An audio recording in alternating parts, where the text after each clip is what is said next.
it's Drybear. And we just finished the TFD live stream for the September 4th update. There's a lot of really cool things in this update, like the brand new lounge, which ended up being a lot bigger than what they had showed us previous. We have Luna Story, Ultimate Luna. We have the new Husky Fellow, which adds a MP recovery buff. So the Golden Retriever gives us ammo, the GSP gives us health, and now the Husky will give mana, which is a great addition. We got a lot of cool things coming, so today let's summarize everything that was talked about in the live stream. Starting with the lounge. So that elevator that you see to the right of your first spawn location in Albion is the lounge. You would just teleport into it, and they showed a lot of it, and it's actually way more spacious than we thought. Now, this is going to be a single player only experience, and it will relegate your character camera to first person, and they mentioned that they wanted this to be more immersive. So they do want you to come into your lounge and hang out. Not only can you have, 5 or 6 characters and a fellow hanging out with their own little emotes, there's also different hangout spots.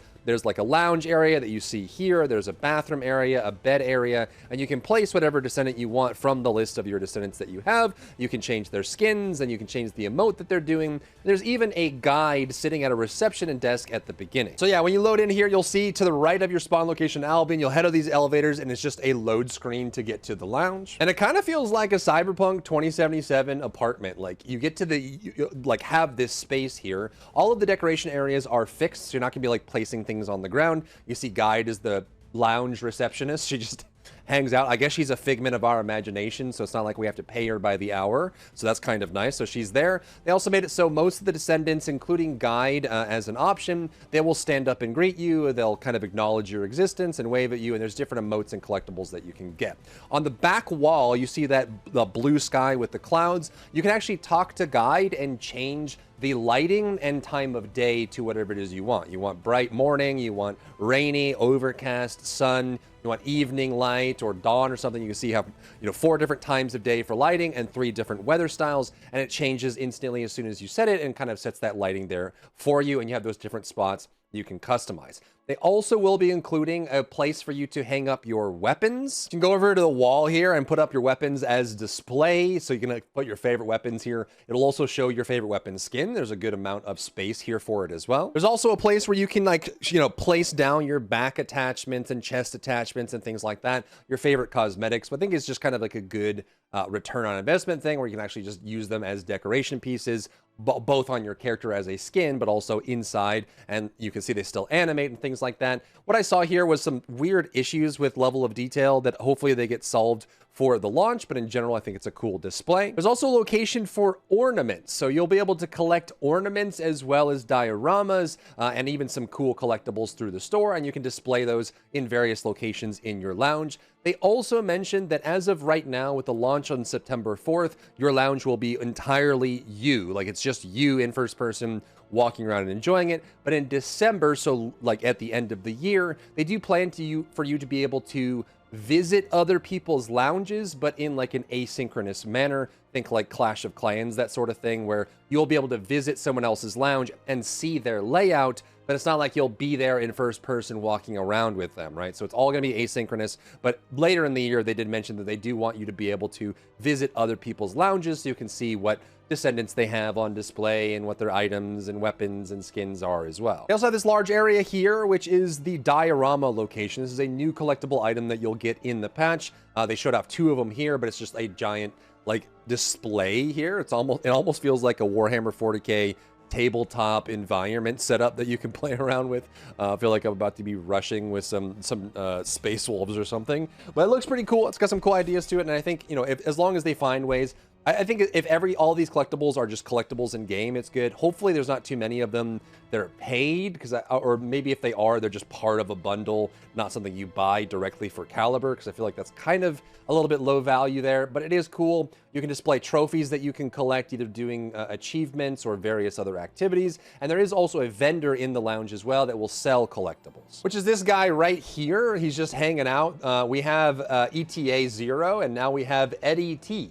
So this is Eddie T. He's kind of cute. You can actually come here and you can exchange, you can buy. You'll get this new currency called collectible coins by doing quests and events and things like that. Then you can come to the lounge and buy, various items, including progression items like gold, Kuiper, quantum incubators, things like that. You'll also be able to get the dioramas and the collectibles and things that you can display inside of your lounge. Additionally, yes, there is a personal area. It's got this cool like little display, a little kitchenette and a window or something, and then there is a bed here. So this is one of these slots. So think of these, think of these like the collectible and diorama displayable slots. You can then treat the Descendants in that same way. Like there will be a location that you can go and you can interact with it and then choose a Descendant to put there and they will animate. And they also have a list of special animations you can add to it. They didn't show the shower.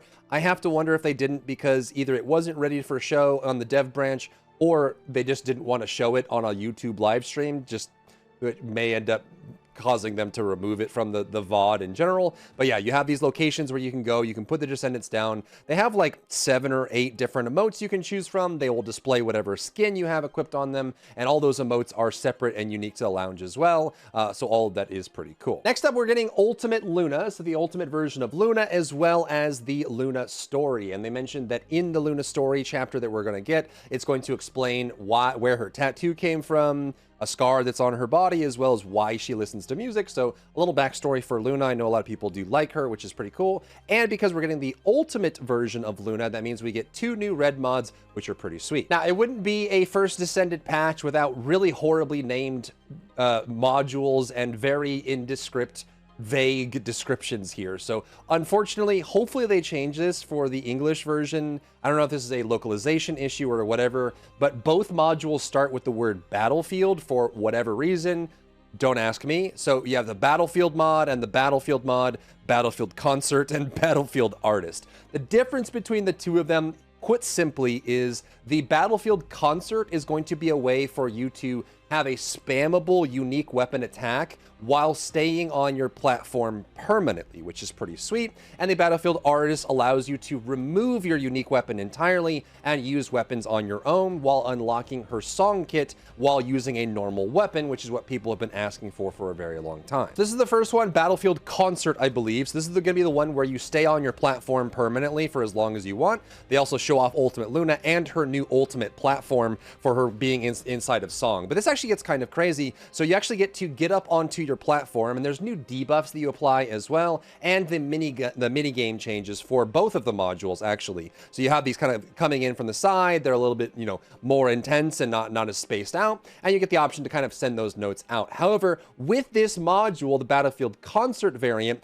you will left click or left trigger to fire to be able to fire out these shots, and then your songs will enhance your shots. And you'll notice that as she's firing here, you'll see that kind of auto aim reticle that goes over an enemy. It tells you what enemy it's firing at, and it also has an enhanced version. So when you use an enhanced skill with this red module, it will turn into like this crazy Gatling gun of left click firing, which looks ridiculous. So it starts out simple like this, where you're hitting the notes, and if you fire in rhythm, like you're playing beats per minute or like Metal Hellsinger, you'll get bonuses, but then you can use your skills to enhance the fire of that special attack. So your left click here. So you can see that it goes to this wide laser beam of different colors. Depending on what skill you have and what enhanced skill you use, you get nice AoE, good spread, and I can actually see this being a very effective DPS option for Luna that still, I imagine, is skill damage, which gives her a pretty cool option compared to Noise Surge, which would be a nice variation. Then you have the other Battlefield mod, so not Battlefield Concert, but Battlefield Artist. Try to keep that straight in your head.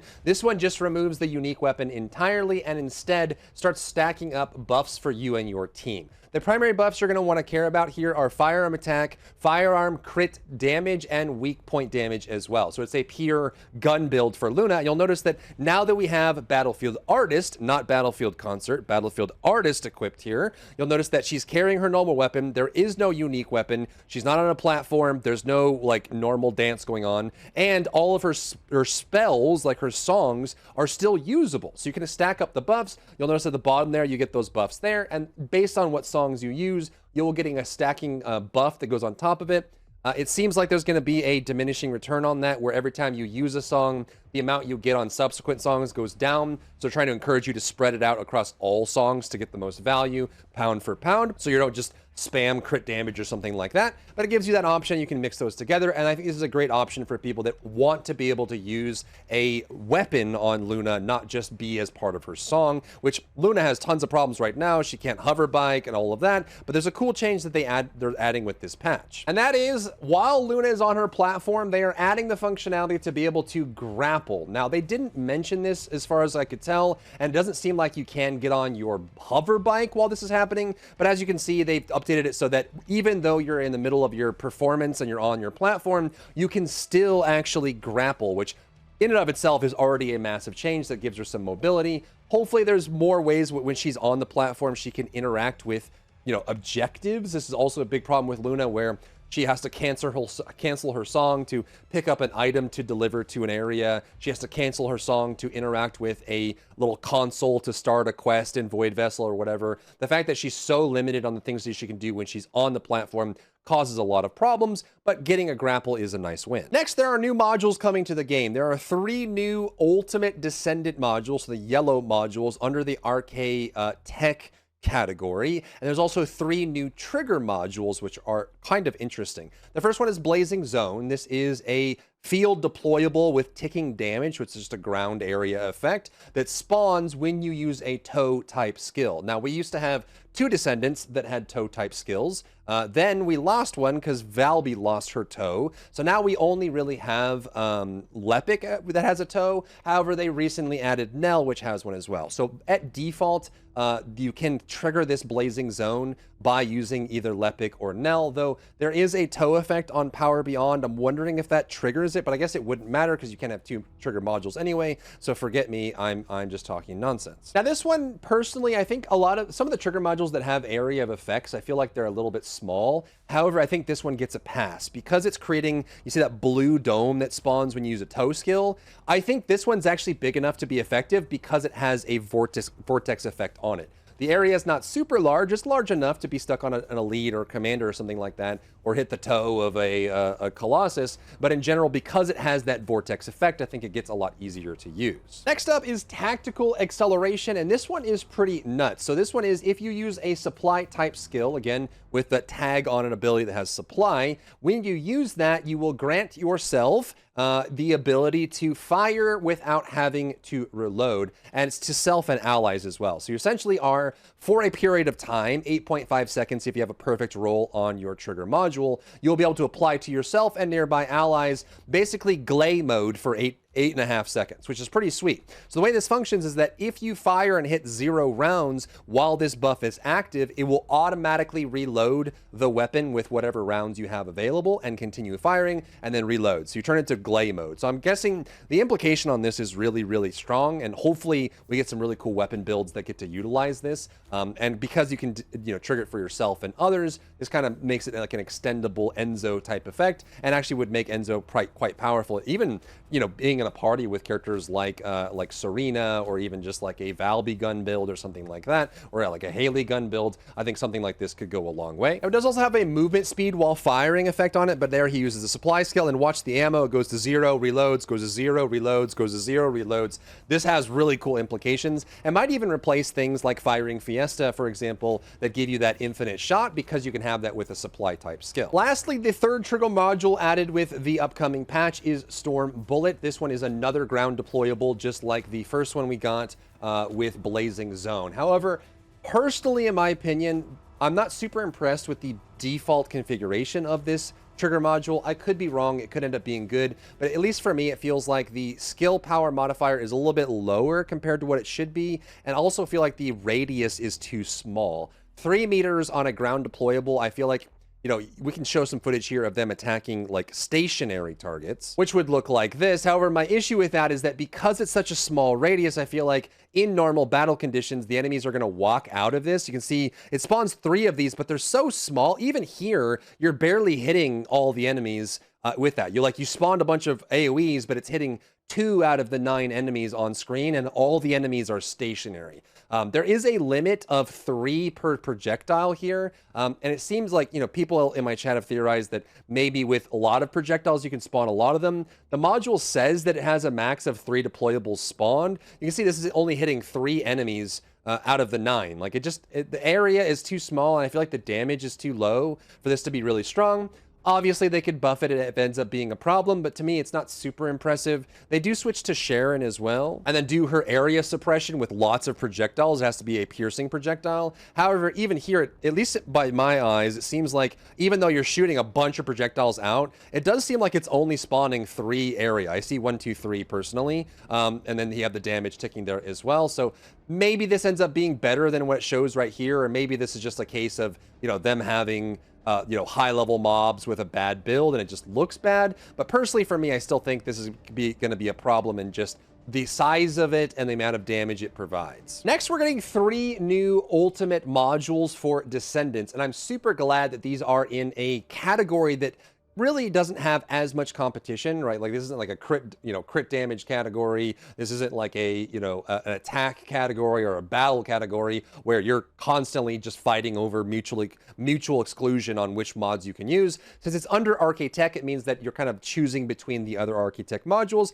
and maybe you find something here. So critical point breakthrough. If you have 2 buffs on yourself, you lower your defense, gain movement speed, and gain skill power modifier up to 30, which is actually pretty strong for that. I can see a lot of builds using critical point breakthrough. Intimidation release is an interesting one. There's been a lot of effort to try and create defense scaling options for characters like, say, Kyle or like Ajax, where they stack a lot of defense and then convert that defense into damage. There's already precedent for this because Serena converts her maximum HP into damage, and a lot of damage at that. So hopefully they can find a balance of doing this for defensive characters as well. The big thing for Serena in this case is that her HP to damage conversion comes from her abilities, not from her heavily restricted modules and external components and reactors. And that's what, in my opinion, what makes Serena so strong is she has access to a massive power source that no other Descendant has access to because it's not part of the normal build design process. So that's there. Now it's 85% of defense. These look like they're all maxed out here, but it would give you an option there. Unfortunately, it has an internal cooldown of 8 seconds, which feels like it's a little long considering what we're getting out of it, but it could end up being interesting for defensive builds, especially if you're running the new trigger module with battering ram. Then life on the edge seems like a counterpart to walk a tightrope. So when HP is 50% or lower, you get skill critical damage 106%, which could be massive, and I can see a lot of high skill crit builds using this, even like Luna or Inez, things like that, with high skill crit chance. Having this as an option could end up being really cool. Next up is the new fellow, the Husky, and my immersion is ruined because the Husky doesn't scream and cry constantly and lay on the ground and refuse to pick up items as most Huskies would, but it's a new fellow being added to the game. Same functionality as the others where it picks up loot and dismantles the loot for you. We already have, as I mentioned at the beginning of the video, we have HP and we have recovering ammunition every 30 seconds, but the Husky brings a new one which recovers MP, and it's 16% MP every 30 seconds, which is a sizable increase. And I think there are a lot of builds out there for Descendants that are very mana hungry that will greatly benefit from having an external source that isn't modules or external components to get that mana, right? You're seeing a trend here with the First Descendant where having a source that's not an opportunity cost with other sources is really, really powerful. So getting MP back from our fellow, which is awesome. And if you're a huge fan of Huskies, then you get to have it in game. They have a nice range of fur and coat colorations that can kind of fit that. So we got the red Husky, the all white Husky, the typical, black and white, and even like the gray kind of like, shaded pattern as well. Very common. So pretty cool. So we got that as another option as well. Next, quality of life improvements. There's some really cool things in here that are worth mentioning. So the first one is, this has been kind of like for some reason, a contentious topic in the TFD community. I'm not sure why. There has been this really big kind of like people trying to covet their builds and make sure people don't find out their builds when they work on it. Personally, for me, I think the more the player base has access to builds as reference, especially without requiring a YouTuber to make one and then put them up online. Like having in-game versions where new players can say, hey, I like playing SEMO. I want to go to the SEMO leaderboard and see what the best SEMO players are running so I can use that build of reference and actually get into the game and learn how to play that way. So the new addition is Currently, which is horrible, when you go to the leaderboards, it just shows the player's name. Then you have to enter their name and their number, the tag moniker at the end of their name, find them on social, and then inspect them. But when you inspect them, it shows their currently equipped Descendant, which means that if they got a leaderboard score as Luna, and you go inspect them and they're walking around as Sharon, you're not going to be able to see that Luna build. So what they're doing, it's just something I think is going to benefit the community a lot. I can see some of the sweats getting upset that their builds are going to be exposed. Ooh. But in general, I think it's going to make the community better. And that is now when you inspect someone from the leaderboard,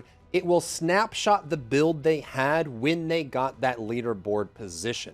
So even if they are playing a different character, if they got the leaderboard score with Serena, for example, when you inspect that leaderboard entry, it will show you the build they used exactly to get that leaderboard position, which I think is a huge boon. That means that people can find the character they're looking for, look on the leaderboard, see the exact build that was used to conquer the challenge they're trying to overcome, and then use that as a reference point to be able to improve their own build to get access to this. But let me know what you think about this becoming a feature for the game. Next up is a change that we have been wanting for a very long time in the First Descendant, and that is the ability to filter and search your external components. You can see on this dev branch here and reactors as well, at the very top of the screen, there is now a search bar function, and he's navigating this with a controller right now, so it's still available on console as well. But it actually has, you know, a decent amount of expressions that you can use. You can type the name of the set, the name of the component, the slot that it's in, the stat that comes along with it. So you can type those in. You can see he's typing max HP or mage,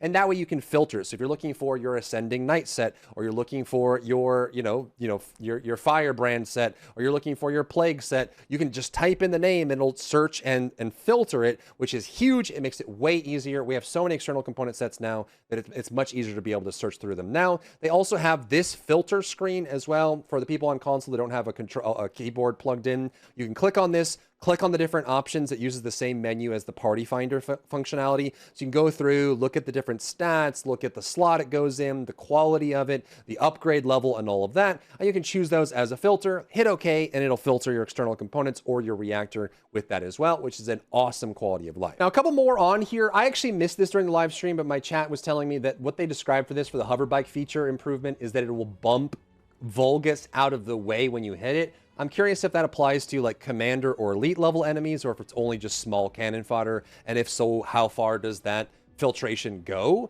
But it's super weird that your hover bike gets stuck on small rocks on the ground, like it hits a pebble and just stops completely, or you bump into like a trash grunt level Vulgus and your bike stops completely and you're stuck on collision. I wish that they would do no player collision, which sounds like they're either against it or unable to do it at this time. But having this an option to bump Vulgus out of the way, I think will be great. We'll just have to wait to see how well it's implemented. They're also making a change to the Wall Crasher contribution calculation. So right now, if you go to the Wall Crasher leaderboards, you'll see people with like 10 million contribution, and then people below that with like 200,000. And that's because there is a bit of an exploit. Maybe you can call it a clever use of game mechanics, depending on your perspective. But the Wall Crasher contribution is based on the amount of damage you deal to Wall Crasher, which I think is just basically a leaderboard for Serena and nothing else right now. So if you're playing like a support role or a buffing role, like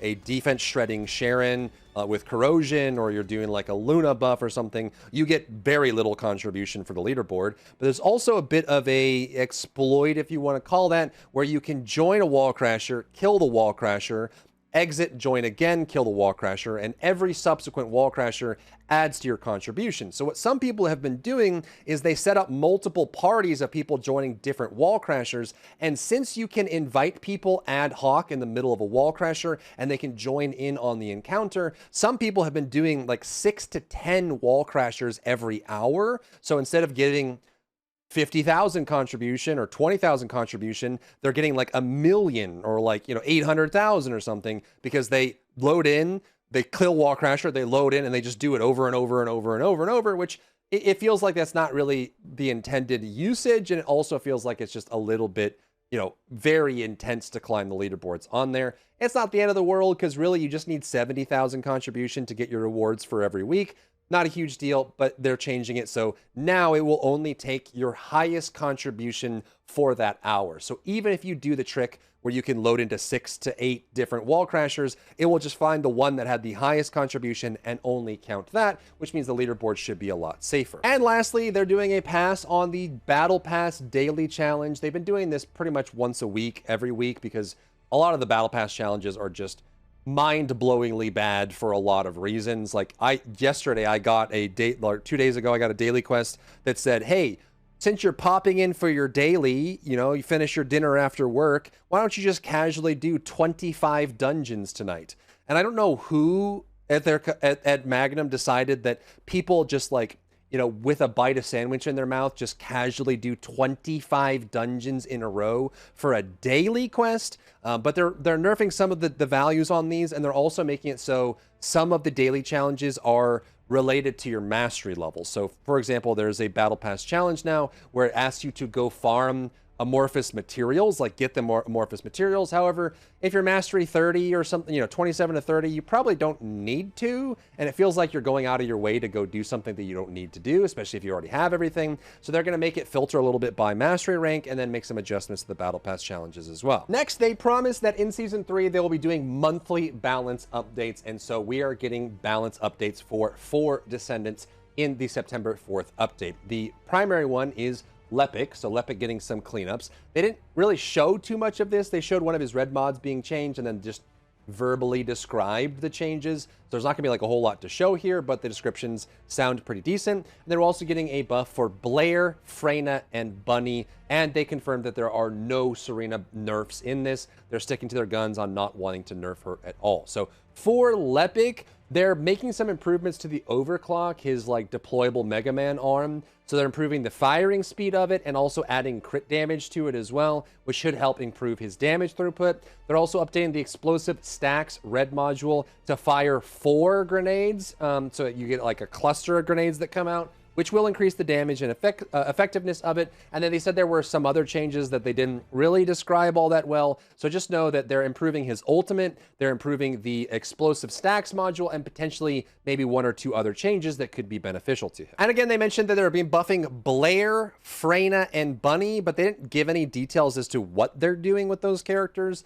Freyna definitely is still one of the best Descendants in the game, especially for skill and massive mob clearing. So, you know, like she does very well in Axian Plains. She does amazingly in like defense operations, in special operations, in the dungeons as well, the infiltration operations. So all of those I think Freyna does well, but they're going to still be buffing her. There's definitely some things that can improve with her kit, especially if you compare her to Inez, which is the skilled Descendant point of balance in their opinion, or Serena, which is the point of balance in their opinion. I would say if Serena and Inez are the bar, then Freyna definitely needs to come up a little bit. And also Bunny as well. Maybe some damage improvements here. I don't think there's too much else she needs. Like she has enough to manage her mana. She has some interesting builds. Hopefully maybe some red module cleanups, because I feel like there's a couple red modules for Bunny that are just kind of samey and don't really do enough compared to the others. Like there's definitely some builds for Bunny where you just kind of choose one of them. Like you're kind of like, I guess I'll do superconductor, or I guess I'll do high voltage, or maybe biofuel, but it never feels like you're like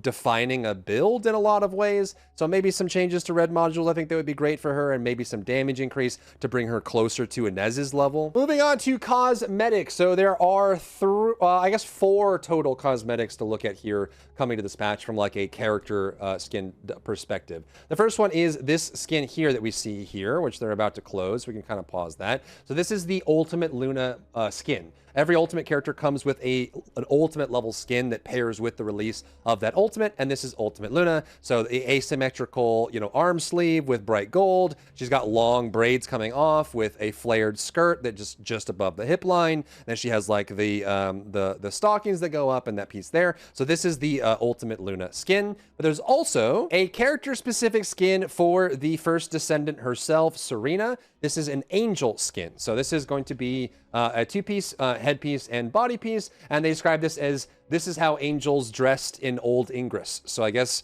this is the uniform of angels when they descend upon Ingris in the universe of the First Descendant. This is the uniform that they choose to wear. So this is Ancient Angel for Serena. It does seem like it changes her actual wings, and it is not a universal skin. It is only for Serena, which I think is pretty cool. And it does also come with a unique spawn effect as well, which is the Angel's Ring. So kind of these glowing celestial effects that go up, and it comes back down. It suits Serena perfectly. She kind of has that paladin, holy priest vibe going on with the gold and white and these special effects that come off. And now obviously once you get this, you can use it on other Descendants, but this is a new one coming in. Next, there are 2 universal female skins. So it doesn't seem like we're getting any male skins in this patch at all. There are 2 universal female skins for the lounge. There is an underwear version and a bathrobe after shower version. So this is the underwear version. It's just a tank top and some, white bottoms, and with its own hairstyle as well. And it is currently, as you can see how Serena's floating on the ground, it is the skin that currently in the game, by their own words, is the only one that shows toes.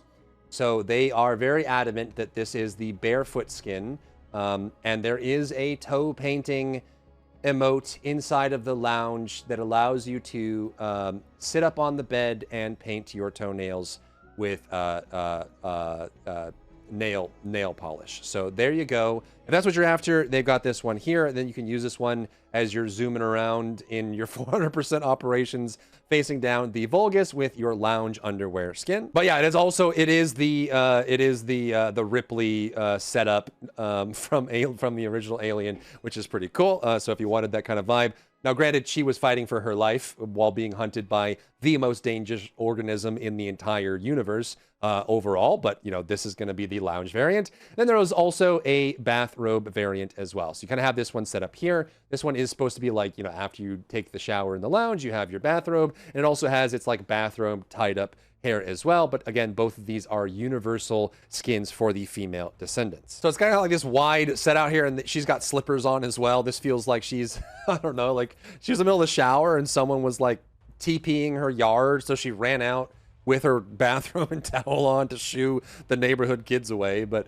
it's got that kind of vibe there. And yes, it does have a low cut V neckline for the people that are after that. So there you go. And they teased a little bit of the events coming. They're kind of straightforward. So if you've seen any events in the game, you would recognize this one. It's pretty straightforward. However, the one thing that I want to call your attention to is right here. So when this goes live on September 4th, when you acquire Ultimate Luna, you will be granted another photon imprinter. So this is super useful if you have a whole bunch of catalysts on Luna already. All you have to do is go farm Ultimate Luna on the patch launch day, and you'll get a free imprinter, and then you can either use it to transfer normal Luna to Ultimate Luna, or you can use it on another character as well. But photon imprinters are definitely one of the rarest and most coveted items you can get in the game, because it allows you to transfer normal Descendants to Ultimate Descendants. So I definitely recommend that on that, within the month of September, make sure at the very least you get this photon imprinter by unlocking Ultimate Luna. Super important. So that is where we're at for the upcoming September 4th patch for the First Descendant. Let me know what you think about the changes, the new content,